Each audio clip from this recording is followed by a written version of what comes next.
in the bustling heart of New York City, where the neon lights of Times Square flickered like distant stars against the autumn chill of October 2025. Samuel L. Jackson strode into the studios of Tamron, Hall's eponymous talk show with the unyielding swagger of a man who had stared down aliens, serpents, and the unrelenting gaze of Hollywood's elite.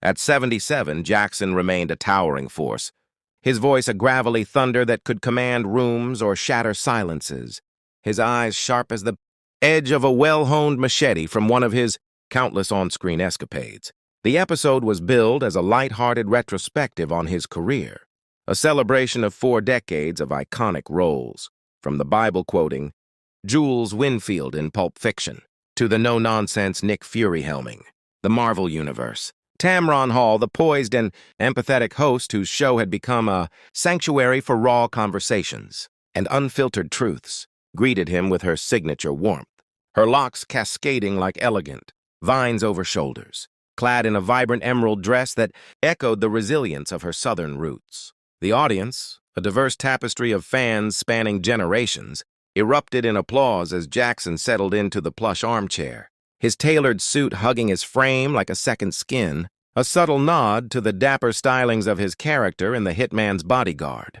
Cameras rolled, lights bathed the stage in a golden hue, and the banter flowed effortlessly, at first reminiscing about the electric set of snakes on a plane, where Jackson's improvised motherfucker had become a cultural rallying cry, or the quiet intensity of his portrayal in The Piano Lesson, a role that had earned him whispers of Oscar contention. Laughter rippled through the studio like waves on a serene lake, and for a moment, it seemed the afternoon would unfold as a harmonious symphony of stardom and storytelling. But beneath the surface, currents of tension simmered, unspoken grievances, bubbling up from the undercurrents of an industry that had both crowned and critiqued Jackson's unapologetic authenticity. As Tamron leaned in, her eyes sparkling with genuine curiosity, she posed a question that pierced the veneer. "Samuel, you've always been the voice of the voiceless, calling out bullshit in films like Django Unchained. But off-screen, with movements like Black Lives Matter still raging against systemic inequities, what do you say to those who accuse Hollywood of performative allyship, yours included?"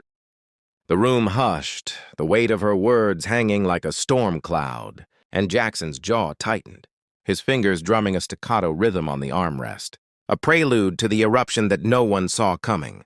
The confrontation ignited faster than a fuse in a Tarantino flick, Jackson's baritone, rising like a tidal wave crashing against the polished facade of live television decorum. "Performative? Let me school you on a thing or two about real fire, Tamron," he bellowed, his words slicing through the air with the precision of a switchblade, veins bulging in his neck as he leaned forward, eyes locking onto hers with an intensity that made the crew freeze mid-motion. The audience gasped collectively, a symphony of inhaled breaths echoing off the soundproofed walls, while Tamron, ever the professional, attempted to navigate the turbulence with a measured nod, her voice steady but laced with an undercurrent of challenge. "I'm not accusing, Samuel. I'm asking for your truth, the one that cuts deepest." But Jackson was a freight train off the rails now, unleashing a torrent of pent-up fury that had fermented over years of typecasting, of being the angry black man archetype even as he shattered box office records, of watching promising talents like Chadwick Boseman fade too soon while the machine churned out remakes devoid of soul. You sit here in your ivory tower of feel-good segments, peddling empathy like it's a commodity. But where were you when they buried John Singleton's legacy under a pile of reboots? Where's the rage for the kids in Chicago? Dodging bullets while we clap for another superhero cape? His gestures grew wilder, arms flailing like conductors lost in a cacophony, knocking a water glass to the floor where it shattered into 1,000 crystalline shards, mirroring the fracturing of the moment. Tamron fired back, her composure cracking just enough to reveal the steel beneath, recounting her own battles, from being ousted from MSNBC in a corporate shuffle to amplifying voices from Ferguson to the Capitol steps. "This isn't about towers, Samuel. It's about bridges, and you're burning them with every unchecked word." The exchange devolved into a verbal cage match, accusations flying like shrapnel, Jackson decrying her show's sanitized takes on racial injustice as cotton candy activism.